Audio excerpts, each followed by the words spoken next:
Welcome to MSP 1337. I'm your host, Chris Johnson, a show dedicated to cybersecurity challenges, solutions, a journey together, not alone.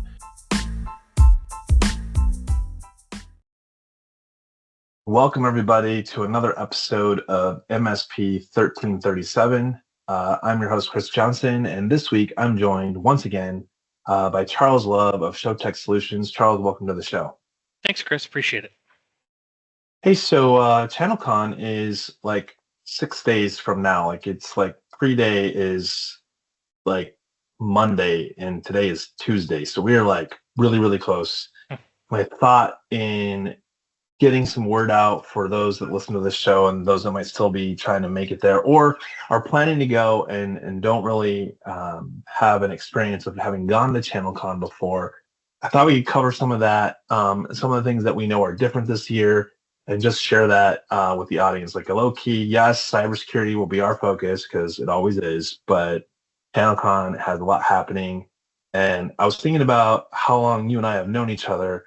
I believe we met at a breakaway more than a decade ago. So we've been doing events like this as peers, like MSP peers, for better part of the last 15 years, like before either one of us turned, white, not just from seeing a ghost, but like facial hair has turned white. Yeah.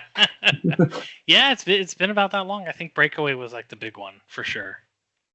Yeah, that was I think the first one I went to for Breakaway was like 2010 was the first one I went to, and then I remember the big one because that's where Josh and I have the infamous picture of us standing or kneeling next to the horns on this massive steer in Texas somewhere. I think it was in San Antonio.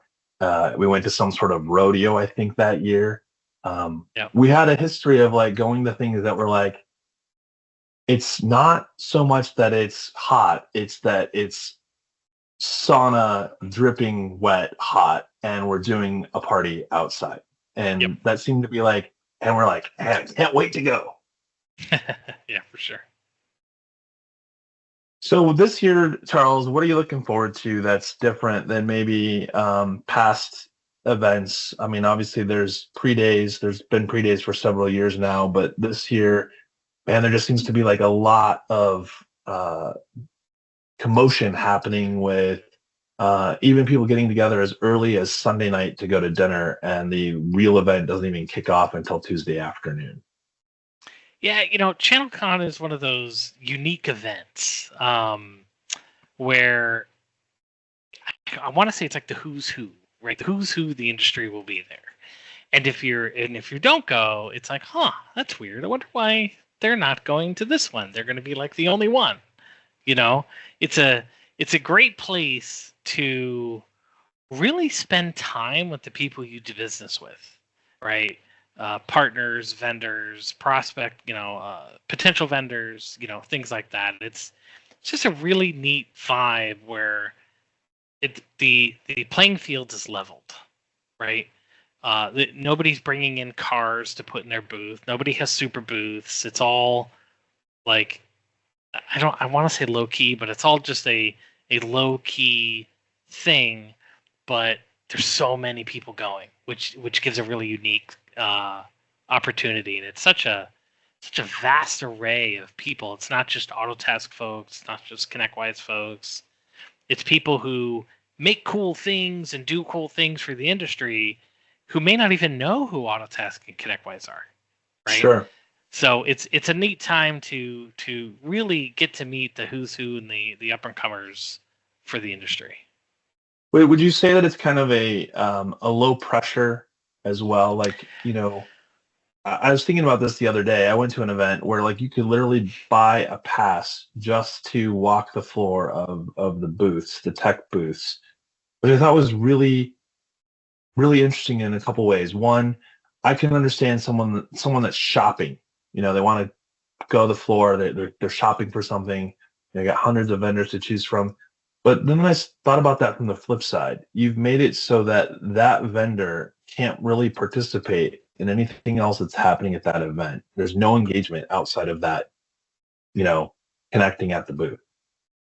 Yeah. It's a good way to put it, because even when I was on the other side of the fence and I worked for an MSP vendor, ChannelCon was not kind of dubbed as a lead event, but more of a, I want to say, like, community event, or Yeah, an awareness event to let people know you're there and that you play well in that ecosystem. And what's kind of neat about this year is, Trustmark is rocking and rolling, right? So I asked everybody last year, and I'm going to ask them again this year, where do you play into the Trustmark, right? sure. There are certain vendors who last year didn't really understand what I was saying. This year is like, Charles, we play here. Here's the Yeah, exact where we match, right? I remember you asking me this. It's just a neat thing. And do you know how many Trustmark? I don't know if it's a public number. Uh, is there a number to say how many MSPs have actually earned the Trustmark? Is that something that could be said, or no? I can say that number, yes. So I'm going to say approximately 30. And the reason why I say it's approximate is Wow. we've got more than 25 that have assured status. Um, but there's some others that are, there's about a half a dozen that are currently going through their assessment. And then we're starting to see several coming through. And what's interesting is, I wasn't planning to talk Trustmark, but you bring it up. So of course I should always be prepared to talk about it. But what's interesting is, when you started this program, when ShowTech started the journey of the Trustmark and using a GRC platform, there was one option, and that was for a lot of reasons that we could go into, but I think would take up too much time on this episode. And if anybody does want to know more about that, we're happy to share that. It's just probably not boring more than anything else. But now we have 5, and we will soon have approximately 9 or 10. And one of the reasons why that's so important is when we were looking to leverage a GRC platform to help launch this program, we had to go find somebody that was willing to participate at any level, free, fee, combination, investment, you name it, to just get Yep. this off the ground. Fast forward to this year particularly, we have GRC vendors asking how can they get involved? How can they support their existing partner base? How can they, respond to prospective partners who are saying, hey, we're going through the Trustmark program. We're looking at GRC platforms, saw you at a show, and you meet the needs requirements for our company, but you don't host the Trustmark. And so that has just launched a huge number of conversations and opportunities, because the reality is the Trustmark can't just be evangelized by those that have it and the GTIA staff. It has to be evangelized by the community that says, this is important enough for us to get behind and evangelize ourselves. That this is important to us as a vendor. It's important to our partners.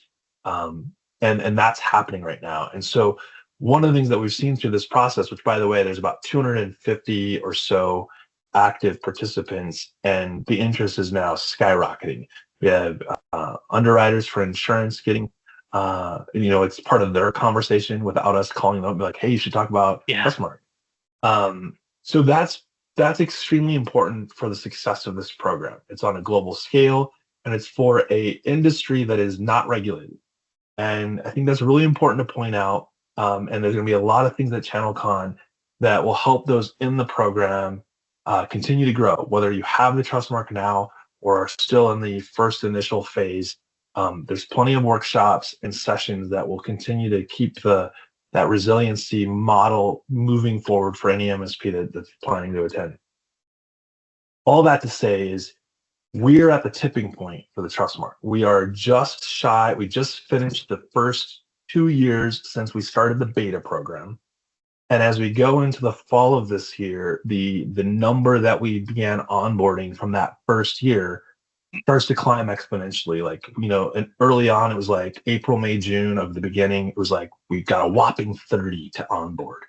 But as we went into like September, October of 2023, it wasn't onesie twosie anymore. We were doing 15 to 20 a week. And so that put us in a position of like, now we have a really substantial volume that are just starting to get to a point where they're ready for an assessment, which is huge, because now that we have the 25 to 30 giving feedback, We even have some that are starting to prep for their second assessment, which is also amazing. It's going, okay, now what needs to change? What does the future look like for the Trustmark? Not just with those going through it, but what are the things that have happened to our industry in the last couple of years that we now need to evaluate? And one example would be, do we need to incorporate things like AI safeguards into the Trustmark?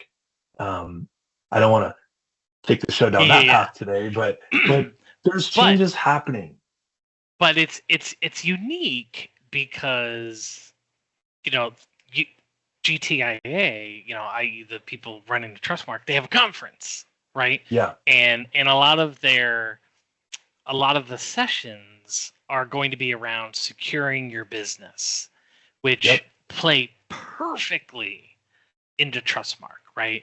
And I really hope the people who are hosting these sessions kind of reiterate that, right? Like, hey, for those of you in the audience who are thinking about going through your Trustmark or whatever, these are things to be aware of. Not buy my thing, but because a lot of the sessions are going to be, how to do this, how to better secure that, how to do things like that, and the Trustmark kind of walks you through that. So last year's was all about, here's how you think about starting to get into your Trustmark, Yeah. right? And a lot of sessions about big 10,000 foot, view of how to change your business model. And I think a lot of us are there, right? We're a proud recipient of the Trustmark, and we're very, very happy about that. And we're looking at some vendors next week to just add a couple more cherries on top of what we already have. Yeah, let's talk a little bit about the agenda. So obviously, there's a lot of people going in to participate in the Monday pre-day. Whether you're doing it for the Tech Degenerates, which starts at like 8 o'clock in the morning and goes till the wee hours. No, and then you got MSP-Ignite that has an afternoon session, and I'm sure there are other sessions that are going on. I don't have them all in front of me, but a couple of the sessions that I know I'm participating in are largely tied to conversations I've had with MSP-Ignite and their secure outcomes participants, obviously going through the Trustmark, or maybe they're targeting CIS top 18. But that expanded into conversations I've had with those going through it with Tech Degenerates and their weekly success calls. And so we're going to have a conversation around, is your security game plan strategic or reactive? And again, it's a conversation, not a right or wrong. And then again, later on in the afternoon, we're going to talk about, are you overbuilding, under delivering, or stuck in the middle with your cybersecurity stack? And I think that'll be a lot of fun to talk about, because I think we can all attest to having at some point in time in our career paths in running MSPs, with being somewhere on that sliding scale and moving more than once to one extreme or the other, and probably continuing to do so. I mean, you and I talked about this earlier today, like vendors that you are using today and the niche that they might be in are suddenly found in other product service offerings, not because they're trying to compete with the one you're using, because they see the necessity of incorporating that functionality into their product for their own security. And I think that's a really big one to talk about.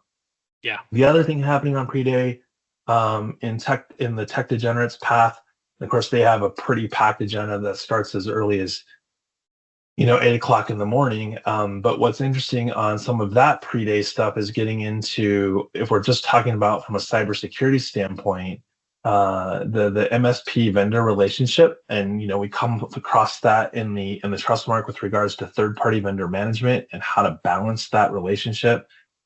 We get into there's Capture the Flag 101. That's a great way to get employees within an MSP, helping them understand tabletop exercises.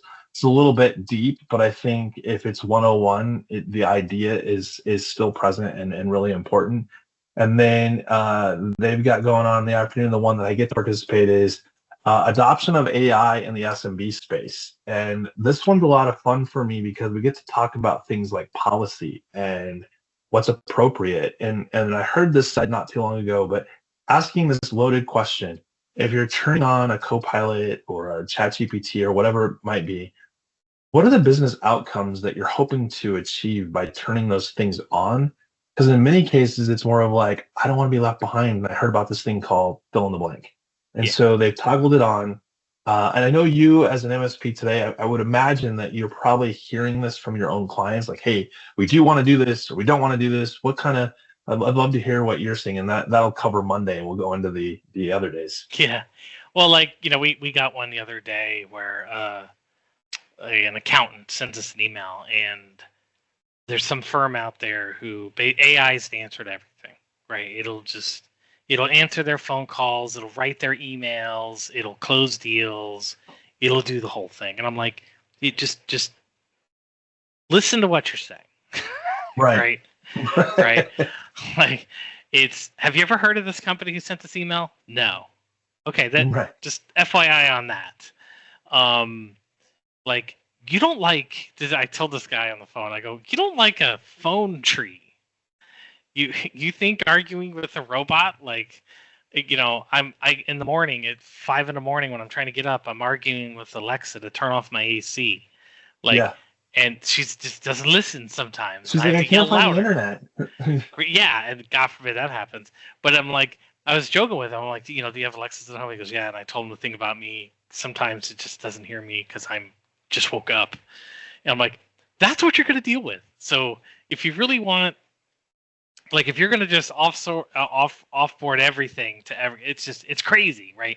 Yeah. So there's a lot that can be done, but we're advising people to go in smaller bites, right? Yeah. Don't replace your phone system right away. Augment it, right? Don't replace reading your emails. Like, there's just so many things. That's the hot buzzword right now, where AI solves everything. It'll log tickets. Like, oh my God, it's just so much. So I had one today, Charles. I called a hotel chain trying to resolve a billing discrepancy. And of course, I got the lovely AI. I can't remember what her name was, but that's how this AI identified. And it was really interesting because every time I said that I wanted to talk to someone at the front desk at the hotel, it would ask me, would you please explain more about your issue or more about how I can help you? And if I said anything with regards to past stay or billing, I immediately got directed to the internet, like to go create a ticket or to be referred to like a reservation desk portal, which then took me to yet another AI auto attendant. So after the fourth time calling back in, because I was obviously you're not going to stick there forever, I just said, I need to speak with someone at the front desk.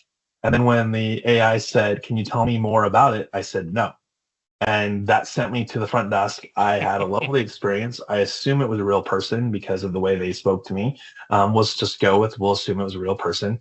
But that was super frustrating. And I can't imagine, to your point about your client, that all it takes is one time to have a bad experience with a tool like that, and we've lost the customer. It's kind of like, all the drive-throughs are going AI, right? And there's this one video where the guy's like, can I have 1,000 cheeseburgers, 1,000 hamburgers, 1,000 chicken nuggets? And it goes, please hold. And then you get the person, how can I help you? Yeah. Right. It reminds me of the movie Dude, Where's My Car? Mm-hmm. And they go through the drive-through, and it's like totally like the restaurant is like, it hasn't upgraded the drive-through since the 50s. And so pretty much everything they say sounds like garbly-gook on the other end. But somehow the person on the other end manages to respond with exactly what they wanted, but then keeps asking if they want to order more. And finally they're like, and no more, and no. All right, Tuesday for the agenda, we have several workshops. So Cybersecurity Trustmark, Culture and Policies, Aligning Value, Risk, and Compliance. If you haven't done this before, and you can attest to this, Charles, and maybe just touch on this, you have gone through the Trustmark. I would argue that the biggest section, and it's not because of how the safeguards are written, but more the large part of your effort was tied to governance, documentation, getting employees to participate. Is that accurate? getting employees to participate, but to understand what they need to participate in. Fair. Right. That was the biggest one, and why we're doing it. Right. Right. They just, in the beginning, I did a very terrible job of explaining what we're actually trying to do. Sure. And now it's funny. I say, hey, do me a favor, do this thing, and somebody will clap back. Well, how does that fit into Trustmark? That's excellent. So the couple of the others that are happening on that Tuesday, so it starts Tuesday morning, right? So they've got 8 a.m. on Tuesday. There's the Trustmark workshop, risk management. There's also safeguarding your data, or even what is data. And you and I both can attest to the conversations that have been had of like, I have 35 categories of data. It's like, no, you have maybe 3 or 4. Stop over complicating this.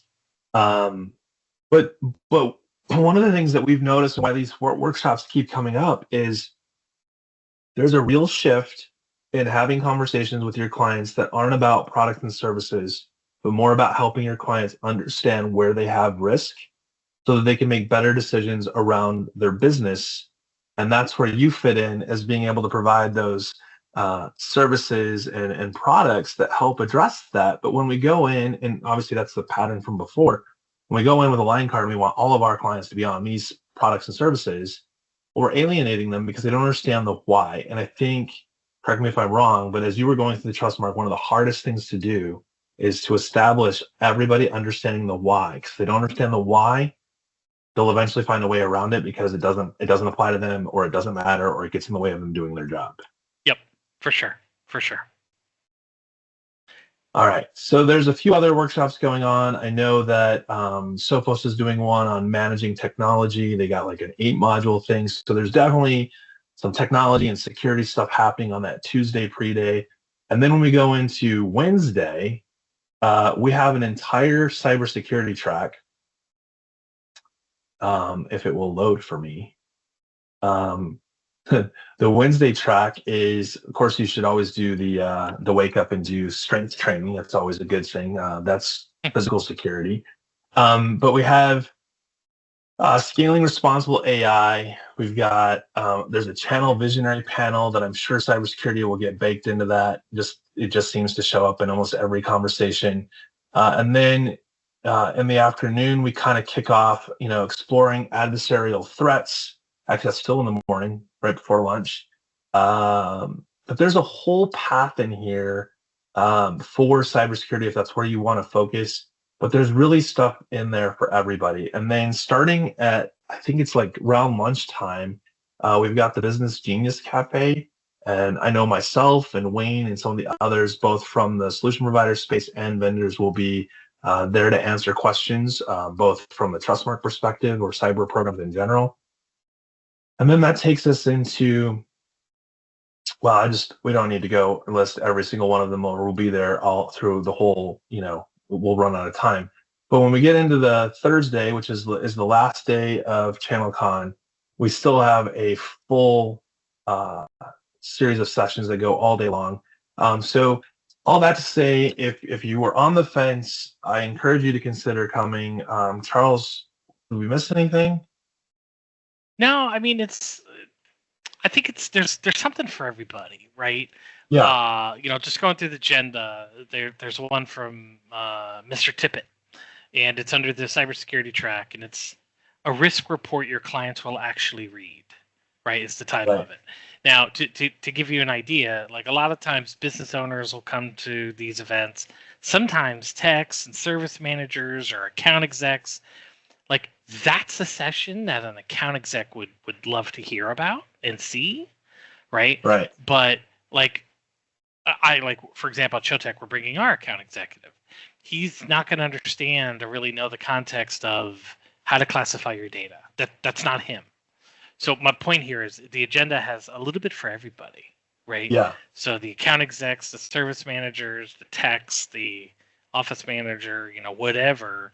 It's all around the ecosystem of cybersecurity, which is pretty awesome.